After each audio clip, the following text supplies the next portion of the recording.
In the heart of the Arctic tundra, a lone photographer named Michael trekked across the icy landscape for what he hoped would be the photo opportunity of a lifetime. Guided by tales he'd stumbled upon from an aged, near-forgotten diary, he sought what he believed to be a legendary village. As the sun hovered low beyond the horizon, perpetually indecisive about diving into a polar night, Michael's heart leaped at the sight that lay ahead, a village ensnared in an eternal frost. It was like walking into a forgotten painting, houses softly cloaked in snow, icicles glimmering in the soft pastel light.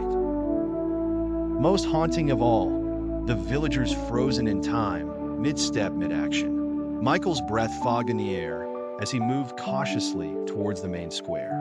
One house seemed to draw him closer. Its door, invitingly ajar, creaked as he pushed it wider to step inside. The interior was a relic of the past, an old wooden table set for a meal that would never be eaten, chairs turned as though their occupants had simply vanished mid-conversation. Wrapped around the beams of the house, frost crystals formed intricate patterns that sparkled with an unnatural glow. Above the fireplace, a portrait of a woman with eyes full of laughter seemed out of place against the silent, frozen backdrop.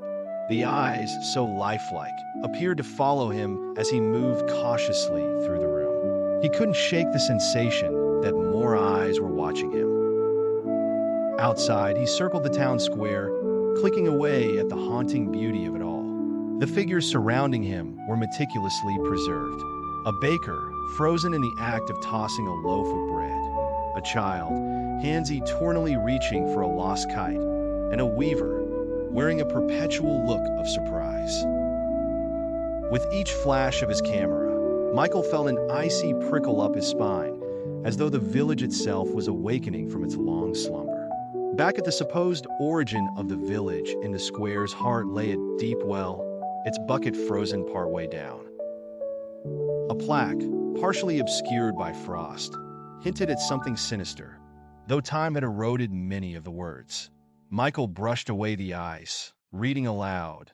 Beneath these stones, they lie in wait, until awakened by Tich. It stopped abruptly, leaving a knot of unease in his stomach.